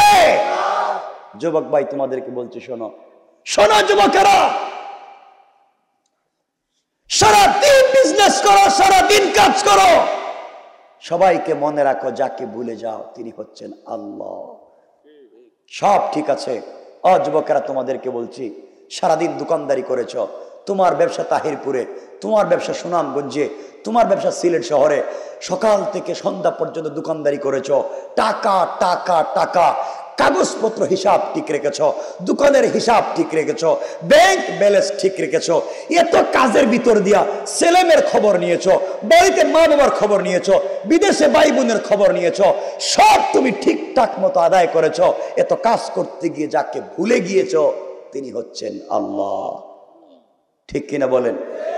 সব ভুলে গিয়া সারাদিন বিজনেস করেছ, কয়েক লক্ষ টাকা ব্যবসা করেছ, কয়েক লক্ষ টাকা লাভ হয়েছে, সারাদিন ব্যবসা করে বিকাল বেলা ক্যাশের বাক্স খুলেছ, সন্ধ্যার সময় দোকান লাগাইয়া দিবে, বাড়িতে চলে যাবে, ক্যাশ মিলাচ্ছ, ক্যাশের বাক্স খুলে টাকা গুনতে গিয়েছ। টাকা তোমার, বিজনেস তোমার, টাকা গুনতে গিয়েছ বোকা। তুমি জানো না হতে পারে তোমার ক্যাশের বাক্সের ভিতরে আজরাইল বসা। আজরাইল আল্লাহ কি বলছে? আল্লাহ আমসিক ও আত্রুক, ওরে ছেড়ে দিব না ধর্ম। ও বলতেছে টাকা তার, ও বলে বিজনেস তার, ও বলে সম্পত্তি তার। রব সবাইকে তো স্মরণ করলো, আপনাকে মনে করে নাই। এখন টাকাগুলা গণবে, কিন্তু তোমাকে মনে করবে না। রব আমি কি টাকা গণতে দিব? আল্লাহ কয় কান বরাবর গরম একটা থাপ্পড় দে। আজরাইল তো থাপ্পড় দিছে, সাথে সাথে দেখা যায় ব্রেইন স্ট্রোক। আসেনি? দোকানে বসে আছে ব্রেন স্ট্রোক করছে, অফিসে বসে আছে ব্রেন স্ট্রোক করছে। নাই? কথা বলেন নাই? যুবক তোমাদেরকে বলছি, তুমি নাকি স্টুডেন্ট ভিসায় আমেরিকা চলে যাচ্ছ, ইউকে চলে যাচ্ছ, ইউএসএ চলে যাচ্ছ, কানাডা চলে যাচ্ছ, তোমার পাসপোর্টে ভিসা লেগেছে, তুমি আগামীকালকে ফ্লাইট নিচ্ছ ওসমানী আন্তর্জাতিক বিমানবন্দর থেকে। তুমি সবার কাছ থেকে বিদায় নিয়েছ, যে যেখানে আছে পাইছো সবার কাছ থেকে বিদায় নিচ্ছ। তুমি একটা ফ্রিডম কান্ট্রিতে চলে যাচ্ছ, লাইফকে এনজয় করবে, বিশাল অস্তিত্ব তোমার হবে, এই জন্য তুমি চলে যাচ্ছ। সব চিন্তা করে সবার কাছ থেকে বিদায় নিও, ব্যাগেজ লাগেজ তৈরি করে পাসপোর্টটা তোমার বালিশের নিচে রাইকা ঘুমাইছ, সকালবেলা তুমি চলে যাবে। আরে বোকা, জানোই না হতে পারে তোমার বালিশের নিচে আজরাইল বসা। ঠিক কিনা বলেন? আজরাইল আল্লাহ বলছে আল্লাহ আমসিক ও আত্রুক, ওরে ছাইড়া দিব না ধর্ম। ও বলতেছে পাসপোর্টের বিষয় তার, ও আগামীকালকে চলে যাইব। সবাইরে খুঁজে খুঁজে খবর নিছে, সবার কাছ থেকে বিদায় নিছে, একটা বার তোমার কাছে কিছু বললো না।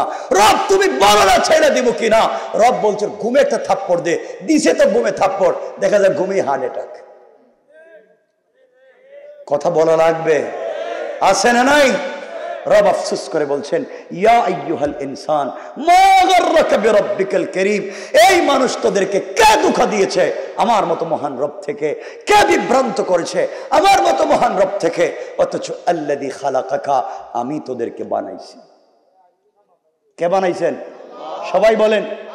যুবক তোমাদেরকে বলছি, যুবক শোনো আমার কথাটা। তোমরা নাকি প্রেম করো, তোমাদের নাকি প্রেমিকা আছে, তোমাদের নাকি গার্লফ্রেন্ড আছে। আরে বোকা, আমার দিকে তাকাও, শোনো যুবক, তোমার গার্লফ্রেন্ড, তোমার প্রেমিকা, যার চামড়া অনেক বিউটিফুল, যাকে দেখলে তোমার খুব ভাল লাগে, যার চেহারা এক্সট্রা অর্ডিনারি করা, যার বয়স এত স্মার্ট, সে তোমাকে টেলিফোন দিলে বাতির প্লেট ফালাইয়া কুকুরের মতো দৌড়। কথা বলেন। তোমাকে কি বলতে চাই যুবক, শোনো, যার প্রেমে পড়ে, যার জন্য জিন্দেগি নষ্ট করে দিচ্ছ, এত সুন্দরী তোমার গার্লফ্রেন্ড, যাকে দেখলে সব ভুলে যাও। আরে বুকা, তুই জানিস না এই মেয়ে যদি আজকের রাত্রে মরে যায়, কসম রব্বে পাকের জাতের 72 ঘন্টার ভিতরে তার সুন্দর চামড়ার থেকে বের হবে পুকা। ঠিক কিনা বলেন? এই সুন্দর চামড়া থাকবে না, বের হবে পুকা, বের হবে দুর্গন্ধ। যুবক তুমি যার সাথে প্রেম করো, যার সাথে প্রেম করে কথা বলতে গিয়া সারা রাত জেগে কথা বলো, যার সাথে সম্পর্ক রাখতে গিয়া মা বাবার সাথে খারাপ ব্যবহার শুরু করেছো, যাকে ভালোবাসতে গিয়া মা বাবার মুখে চুনকালি দিয়েছ, যার সাথে সম্পর্ক টিকায় রাখতে গিয়া পড়ালেখা বাদ দিয়েছ, যার সাথে সম্পর্ক ঠিক রাখতে গিয়া ফেন্সিডিল ইয়াবা ধরেছ, যার সাথে সম্পর্ক ঠিক রাখতে গিয়া দেশে বিদেশে চাকরি করে যা টাকা জমাইছ সব ওই মেয়ের পিছনে, ওই মেয়ের পরিবারের পিছনে খরচ করেছ, যা পাও ওই মেয়ের পিছনে খরচ করে দাও। আরে বুকা, তুই জানিস না ওই মেয়ে যদি আগামী কালকে সকালবেলা ঘুম থেকে উঠে তোমার চেয়ে স্মার্ট, তোমার চেয়ে টাকাওয়ালা আরেকটা যুবককে পেয়ে যায়, হয়তো তোমাকে ভুলে যেতে 1 মিনিটও লাগবে না। রব আফসোস করে বলছেন ইয়া আইয়ুহাল ইনসান মা গাররাকা বিরাব্বিকাল কারীম, এই মানুষ তোদেরকে কে ধোঁকা দিয়েছে আমার কাছ থেকে? তোমরা কোথায় গিয়ে ধোঁকা খাচ্ছ? কেন আমাকে চিনতেছ না? প্রেম যদি করতেই হয় প্রেম করো রবের সাথে, প্রেম করো রসুলের সাথে, এমন প্রেমিক আর পাবা না। রব বলেছেন আমি এত প্রেম করি, আমি এত সম্পর্ক করেছি। আমার রসুলকে মাঝে মাঝে ডাক দিতেন, ইয়া আইয়ুহাল মুদ্দাসসির, ইয়া আইয়ুহাল মুজাম্মিল, কুম ফাআনজির, ওয়া রাব্বাকা ফাকাব্বির, ওয়া সিয়াবাকা ফাতাহহির, ওয়া চাদরওয়ালা চাদর খোলো, ও কম্বলওয়ালা কম্বলের নিচ থেকে বের হও। ও বন্ধু হাবিবুল্লাহ, তুমি কম্বলের নিচে খাদিজাকে নিয়ে শুয়ে আছো। রব আল্লাহু আরশে ইস্তাওয়া, আমি আরশে আজিমে একা একা ভাল লাগে না। বন্ধু তুমি আয়েশাকে নিয়ে শুয়ে আছো। রব লা তাখুযুহু সিনাতুম ওয়ালা নাওম, তোমার প্রেমে পাগল হওয়া ঘুমাই না, একটাবার ঘুম থেকে উঠো, কম্বলটা ছাড়ো, খাদিজাকে রাখো, ঠান্ডা পানি দিয়ে ওযু করো, সিজদায় গিয়ে সুবহান বলে ডাক দাও। রব বললাম কসম আরশে আজিমে থাকবো না, সাথে সাথে তোমার ঘরের দরজায় হাজির হয়ে যাবে। আল্লাহু আকবার। আল-মাদানী পরিষদ জিন্দাবাদ জিন্দাবাদ। আল্লামা মাহমুদ আবাদী জিন্দাবাদ জিন্দাবাদ। আল কোরআনের আলো ঘরে ঘরে জালো, নারায়ে তাকবীর। আল্লাহু আকবার। আমার কথা কি বুঝতে পারতেছেন আপনারা? রব বলেছেন সম্পর্ক আমার সাথে করো, আমাকে তোমরা ভালোবাসো। আমি তোদের জন্য ঘুমাই না, আমি তোদের জন্য সারা রাত জেগে থাকি, আমি তোদের দরজায় নিজে নক করি এসে বান্দা বল কি লাগবে। ও আনোয়ারপুরের যুবক শোনো, আজকের রাত্রে কোনো একটা যুবক আর যুবতী, কোনো একটা জওয়ান, কোনো একটা ভাই আর বোন, কোনো একটা মার বাপ আজকের রাত্রে সিজদায় গিয়ে পড়ে রবকে বলতেছে, রব বহুত তো ভুল করেছি, সুবহানা রব্বিয়াল আলা। রব ফেরেশতাকে বলছে, ও ফেরেশতা, ও বান্দা আজকে কি বলছে আনোয়ারপুরের যুবক? আল্লাহ ও বলছে সুবহান, তুমি নাকি পবিত্র। আল্লাহ বলছেন ফেরেশতারা বল, আনোয়ারপুরের যুবক আর যুবতীকে আমাকে দেখেছে? আল্লাহ দেখে নাই, না দেখে বলছে তুমি পবিত্র আর সে অপবিত্র। রব বললেন সাব্বাহতানি, অবশ্যই আমি পবিত্র। আর বান্দা এত নাফরমানির পরে আজকে স্বীকার করবার কারণে সাব্বাহতুকা, বান্দা দুনিয়ায় তোকে বানালাম পবিত্র, আর আখিরাতে পবিত্র বানাইয়া দিয়ে দিলাম জান্নাত। বান্দা যখন সিজদায় গিয়ে পড়ে আলা, আল্লাহ ফেরেশতাদেরকে বলেন, ও ফেরেশতারা আমার বান্দা কি বলছে? আল্লাহ ও বলছে আলা, তুমি নাকি বড়। রব বলেছেন আমি বড় না কি সে কি দেখছে? আল্লাহ দেখে নাই, আজ তোমাকে স্বীকার করেছে। জীবনে নিজেকে বহুত বড় মনে করেছে, বহুত অহংকার করেছে, আজ বলেছে তুমি বড়। রব বললেন আলাইতানি, অবশ্যই তো আমি বড়। আর বান্দা আজকে স্বীকার করবার কারণে আমি রব খুশি হয়ে গেছি। ও বান্দা আলাইতুকা, তোকে দুনিয়ায় বানালাম বড়, আর আখিরাতে বড় বানায়া জান্নাতের 8টা দরজা খুলে রেখে দিলাম। রব তো তার নাম। তুমি কেন সেই রবকে চিনতেছ না? তুমি কেন সেই রব থেকে দূরে যাও? যুবক তোমাকে বলছি, তোমার নাকি টাকা লাগবে, তোমার নাকি পয়সা লাগবে, তোমার সম্পত্তি লাগবে। আরে বুকা, কার কাছে বলছ? রব বলেছেন আমার কাছে একটু বলো না, আমার কাছে একটু বল কি লাগবে। রব কথা দিলাম তোকে সবাই ভুলে যাবে, একদিন সবাই ভুলে যাবে। খুলেন সূরা আল মাআরিজ, পড়েন 8 নম্বর আয়াত থেকে। আল্লাহ রাব্বুল ইজ্জত ওয়াল জালাল কি বলছেন? ওয়ালা তাকুনুস সামাউ কাল মুহল ইয়াওমা তাকুনুস সামাউ কাল মুহল ইয়াওমা তাকুনুস সামাউ কাল মুহল ওয়া তাকুনুল জিবালু কাল আইহিন। রব বলেছেন যেই দিন আসমান বিগলিত তামার মতো ফুটা ফুটা হয়ে পড়বে, যেই দিন পাহাড়গুলা রঙিন সুতার মতো উড়ে যাবে। রব বলেছেন ওয়ালা ইয়াসআলু হামিমুন হামিমা, বন্ধু পর্যন্ত বন্ধুর খবর নিবে না। ইউবাসসিরুনহুম ইয়াওয়াদ্দুল মুজরিমু লাউ ইফতাদি মিন আযাবি ইয়াউমিদিন বিবানি। ও বুকা, তোর কলিজার টুকরা সন্তান যাকে কোলে নিয়ে রাত্রে ঘুমাস, ও তোকে অস্বীকার করবে। ওয়া সাহিবাতিহি, যে স্ত্রীর জন্য 40 বছর বিদেশে কাটাইলে ওই স্ত্রী বলবে তোকে বিয়ে করে নাই। ও আখিহি, যেই ভাই বোনদেরকে মানুষ করবার জন্য সারা জিন্দেগি কাটাইলে ও বলবে তোকে চিনে নাই। যেই গ্রামের মুরব্বী, যেই দলের লিডারের জন্য তুই মারামারি করলে, ও ফসিলাতিহিল্লাতি তুই, সে বলবে তোকে চিনে না। বন্ধু সব বাদ দাও, সব ছেড়ে দাও। রব বলেছেন আমাকে ডাক দাও, আমি রব কথা দিলাম কেউ না শুনলেও আমি শুনবো। বলেন না সুবহানাল্লাহ। রাত্র 12:15 হয়ে গেছে গা, আলোচনা অনেক লম্বা, আমি ছোট করে দিতে চাচ্ছি। কষ্ট হচ্ছে আপনাদের? লম্বা করতে চাই না, না বেশি না, আমি লম্বা করতে চাই না, গুরুত্বপূর্ণ কথাগুলো সংক্ষেপ করে দিচ্ছি। আপনাদের কষ্ট হচ্ছে আমি বুঝতেছি, আর না বললে কি আমি কি বুঝি না? কষ্ট হইব নাকি? প্রস্রাবে ধরে নাই? কি কয়, ডায়াবেটিস নাই নাকি একজন? বসেন, কয়েক মিনিট, লম্বা করবো না, কয়েক মিনিট। আমার বন্ধুগণ, মূল কথাগুলো বুঝে ফেলে কি বলতে চাই। রাসূল আল্লাহর কাছে বলছেন, আল্লাহ ওয়া রাফা'না লাকা যিকরাক, কি বুঝলাম না? আল্লাহ বুঝাইয়া দেওয়ার জন্য সবার ইমাম বানালেন, ইমামুল আইম্মা, ইমামুন নবী ওয়ার রাসূল, ইমামুল মুরসালিন বানালেন। এবার জিবরাইল বলছেন, পয়গম্বরে আরবি এখন কোথায় যাবেন আপনি জানেননি? আমি জানি না। আপনি নাকি বলছেন আল্লাহ আপনাকে সম্মান দিয়েছেন, আপনি বুঝেন নাই, আল্লাহ বুঝাতে চায়। কোথায় নিয়ে যাবা? চলেন আমার সঙ্গে সংক্ষেপ করে বুঝেন কি বলতে চাই। নবীজিকে নিয়ে চললেন প্রথম আসমানের গেইটে। ওখানে যাওয়ার পরে জিবরাইল বললেন, ও ফেরেশতারা, আসমানের প্রহরীরা দরজা খুলে দাও। ফেরেশতারা জবাব দিয়েছেন, কে? তিনি বললেন, আনা জিবরাইল, আমি জিবরাইল, তোমরা দরজা খুলে দাও। ফেরেশতারা বলছেন, জিবরাইল বেয়াদবি, মাফ করবেন, দরওয়াজা খুলে দেওয়া যাবে না। কেন খুলবা না? আল্লাহ রাব্বুল ইজ্জত ওয়াল জালাল যেদিন আসমান তৈরি করেছেন, ওই দিন আসমানের প্রথম গেট থেকে আরশে মুআল্লা পর্যন্ত লাল গালিচা বিছিয়ে রেখেছেন। জান্নাতুল ফিরদাউস থেকে কাঁচা ফুল ছিটাইয়া দিয়েছেন, ডিজাইন করেছেন, স্ট্রাকচার তৈরি করেছেন। আল্লাহ জান্নাতুল ফিরদাউস থেকে ঝাড় বাতি এনে লাগাইয়া রেখে দিয়েছেন। দরজা খুলে দেওয়া যাবে না। কেন রে? এত সুন্দর ডিজাইন করেছেন কার জন্যে?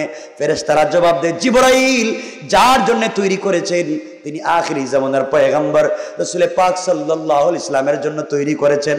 আপনার জন্য দরওয়াজা খুলে দেওয়া যাবে না। জিবরাইল বলছেন, ফেরেশতারা আল্লাহ পাক যার জন্য এত কিছু করলেন, এই মুহূর্তে তিনি আমার সাথে আছেন, দরজা খুলে দাও। সুবহানাল্লাহ বলেন। দরওয়াজা খুলে দেওয়া হলো। নবীজি প্রথম আসমানে উঠে গেলেন। ঘটনা বলবো না, শুনেন মূল পয়েন্ট শুধু। ওয়া রাফা'না লাকা যিকরাক, উঠে গেলেন। জিবরাইল তাকায়া দেখেন নবীজি মুচকি মুচকি হাসেন। জিবরাইল বলছেন, ইয়া রাসূলুল্লাহ, হাসেন কেন? আপনি না কাঁদতেছিলেন, আপনাকে গোসল করালাম, কষ্ট দূর করলাম, হাসেন কেন? নবীজি বলতে লাগলেন, জিবরাইল রে, তুমি জানো না, আমিও জানি না, আমার কলিজার টুকরা আল্লাহ যে আমাকে এত ভালোবাসে আমি জানি না। আসমানে উঠে দেখলাম, আসমানের প্রথম গেইটে যে ডিজাইন করেছে, যে স্ট্রাকচার দিয়েছে, সকল ডিজাইন করেছে আমার নাম দিয়া। সুবহানাল্লাহ বলেন। আল্লাহ বলেছেন, ওয়া রাফা'না লাকা যিকরাক। বন্ধু, সম্মান শুধু ওই জায়গায় দেই নাই, সব জায়গায়। এবার সকল আসমান পার হয়ে গেলেন। ঘটনা বলা তো আমার উদ্দেশ্য না। সব আসমান পার হয়ে গেলেন। যেতে যেতে সিদরাতুল মুনতাহায় পৌঁছে গেলেন। সিদরাতুল মানে কুল গাছ, বড়ই গাছ। মুনতাহা মানে ইন্তেহা, সৃষ্টির শেষ প্রান্তরের বড়ই গাছ। হাদিসে পাওয়া যায় একটা বড়ই 70 মণ ওজন, 10 থেকে 70 মণ ওজন। আর একটা পাতা হাতির কানের চাইতে 10 গুণ বড়। কোন সুবহানাল্লাহ। জিবরিল আমিন রাসূলকে ওখানে নিয়ে গেলেন। জিবরাইল পিছনে তাকায় দেখেন নবীজির মুস্কি হাসির আওয়াজ শোনা যায়। জিবরাইল বলছেন, ইয়া রাসূলুল্লাহ, হাসেন কেন? নবীজি বললেন, জিবরাইল হাসি এই জন্যে, হাসি থামাতে পারলাম না, সব তো দেখে দেখে আসলাম, এখন গাছে আইসা দেখি তুমি আমার কাছে এসে দেখো। আল্লাহ যে কত ভালোবাসে আমাকে আমি জানি না, এত সম্মান দিবে আমি জানি না। ওখানে এসে আমি দেখলাম গাছের পাতার এক সাইডে আমার নাম, অপর সাইডে আমার আল্লাহর নাম। সুবহানাল্লাহ পড়েন। ওয়া রাফা'না লাকা যিকরাক। বন্ধু, সব জায়গায় আমার নামের সাথে তোমার নাম জুড়াই দিছি। শুধু এটা না, যতক্ষণ পৃথিবীতে আজান হবে, যত জায়গায় আমার নাম, তত জায়গায় আপনার নাম। যতদিন পৃথিবীতে নামাজ থাকবে, তাশাহুদ থাকবে, যত জায়গায় আমার নাম, তত জায়গায় আপনার নাম। আসতে বললেন কেন?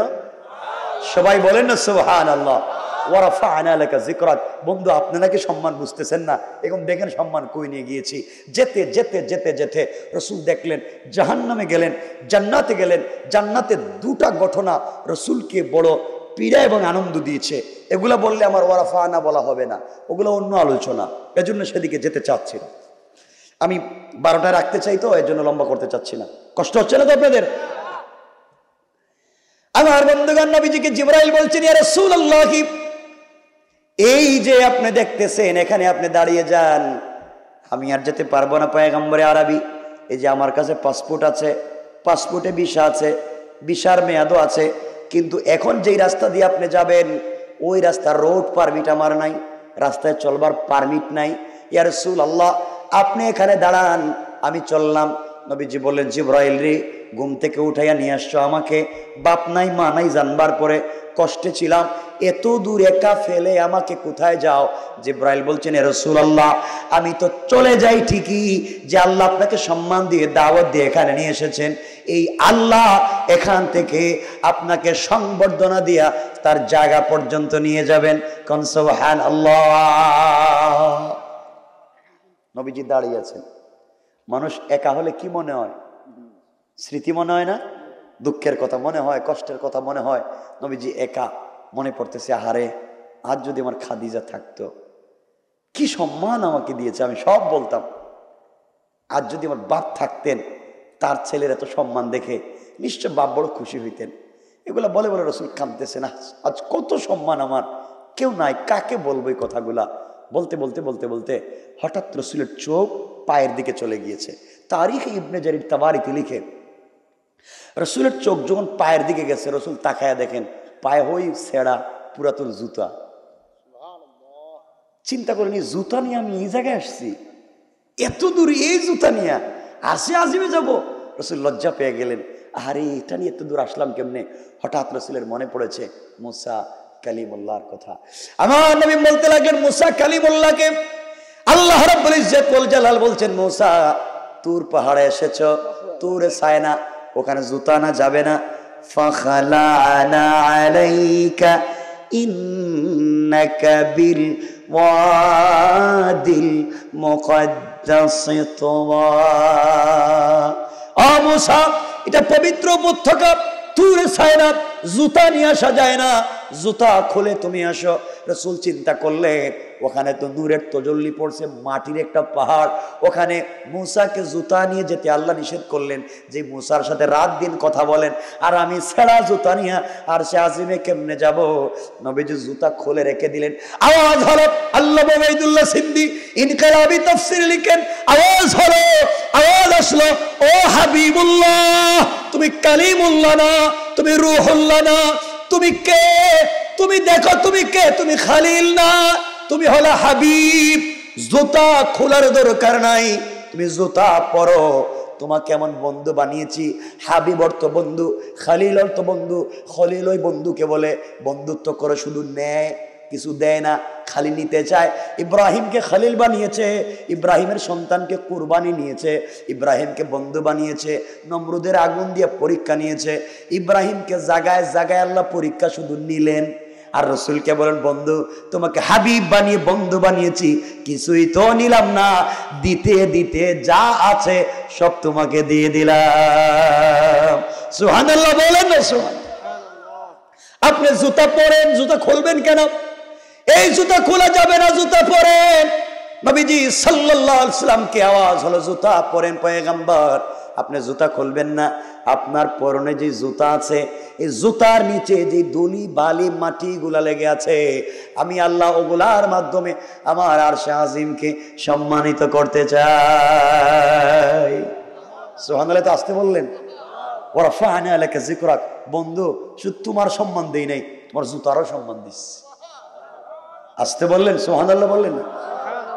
আমার বন্ধুগণ, যাক সংক্ষেপ, নবীজি যেতে যেতে যেতে যেতে একবারে চলে গেলেন আরশে মুআল্লায়, আরশে আজিমে। এখানে তিনটা রওয়ায়াত, তিন তাফসিরে তিন রওয়ায়াত পাওয়া যায়। মুফাসসিরিনে কেরাম মুখতালিফ ফিহি এবং উলামায়ে মুহাদ্দিসিনও অনেক ইখতিলাফ করেছেন। আমার একটা রওয়ায়াত বলবো, ফাকাবা কাউসাইনি আও আদনা, ধনুক বাঁকা করলে যত কাছাকাছি আসে আল্লাহ এবং তার রসুল, তত কাছাকাছি সামনাসামনি বসে কথা বলেছে। সুবহানাল্লাহ বললেন না? এখন কথা হলো, এটা রসুলের যে অর্জিত হলো কার দোয়ায়? এখানে 1 মিনিট একটা কথা বলে দিই, মনে পড়েছে যখন নবীজি যেদিন জন্ম নিলেন, তো নবীজিকে দেখতে 4 জন মহিলা গিয়েছিলেন জান্নাত থেকে।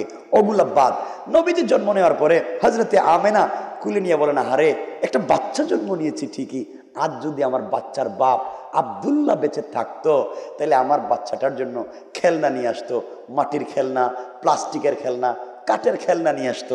আজ কেউ নাই, আমার বাচ্চার জন্য কেউ কিছু নিয়ে আসে না। আল্লাহ জবাব দিলেন, আমেনা, আব্দুল্লাহ বেঁচে থাকলে কি খেলনা দিত? প্লাস্টিকের, কাঠের, এর চাইতে কি খেলনা পাবে?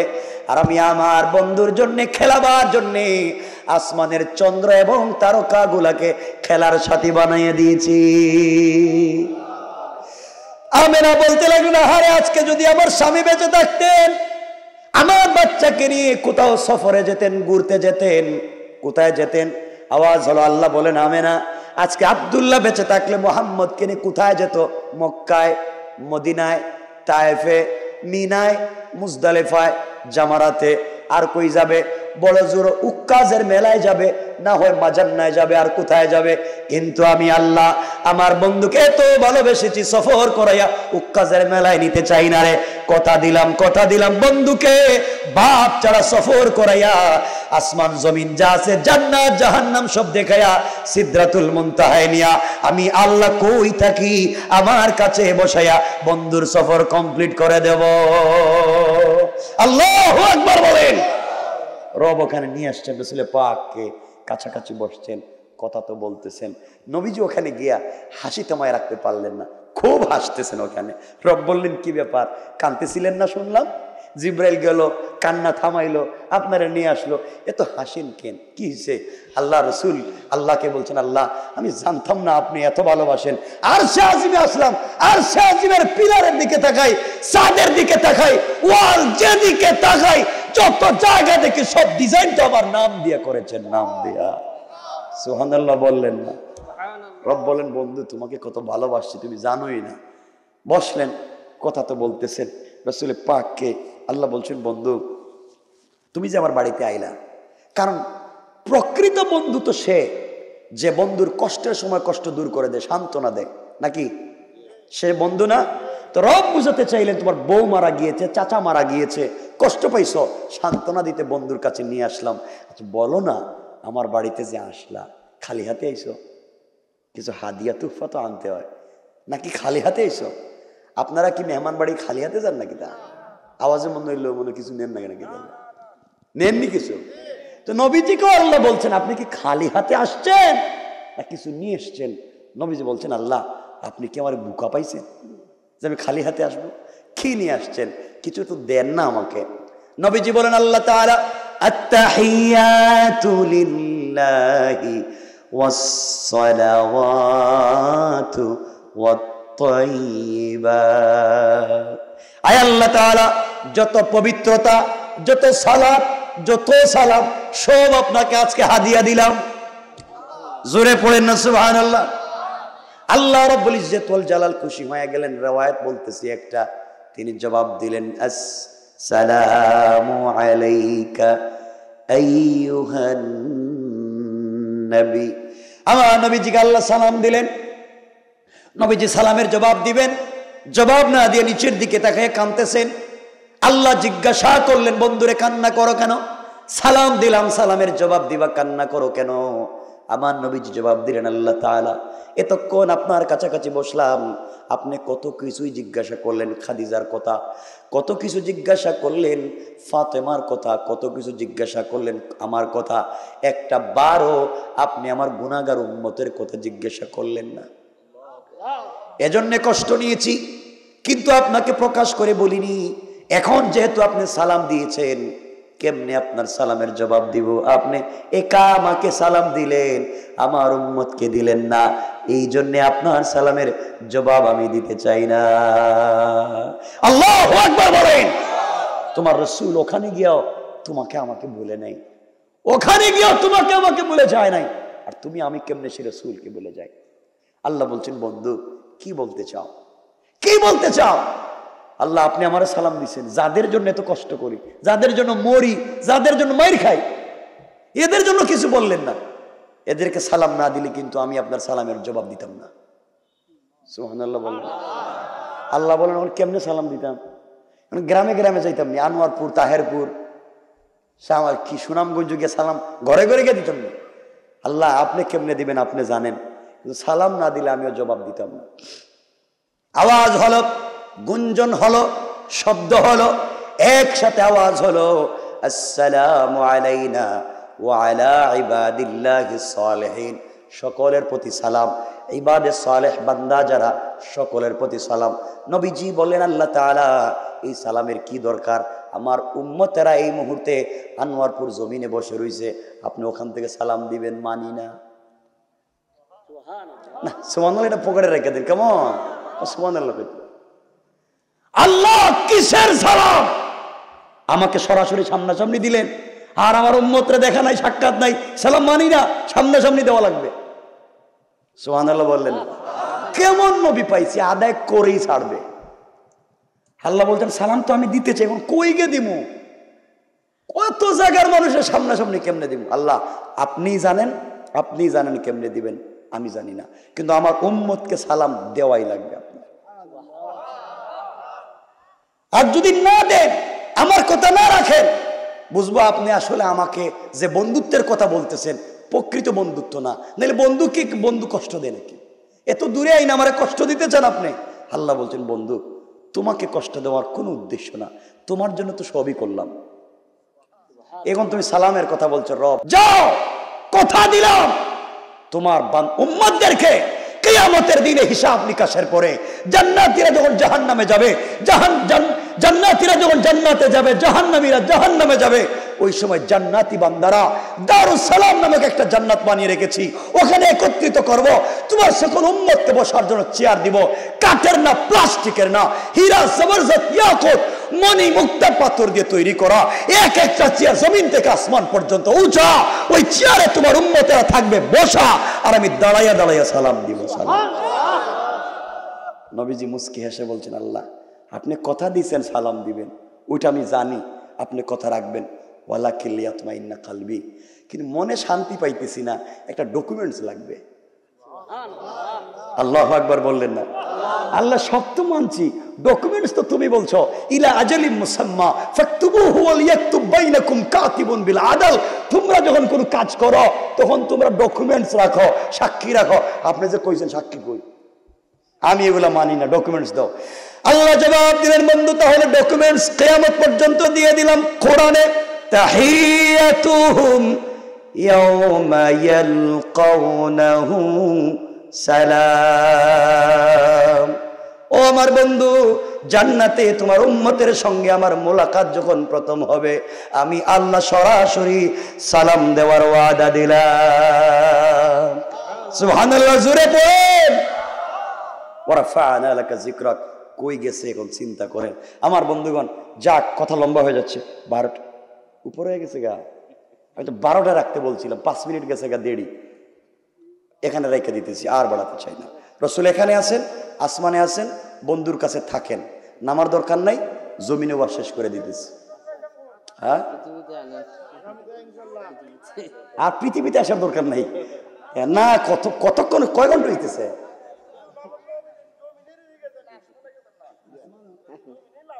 আর থাকেন না, এত একজন মানুষের বউ নাই, বাপ নাই, মা নাই, কেউ নাই, এত কষ্ট করে গেছেন, আপনারা আনার জন্য তো তাড়াহুড়া করেন কেন?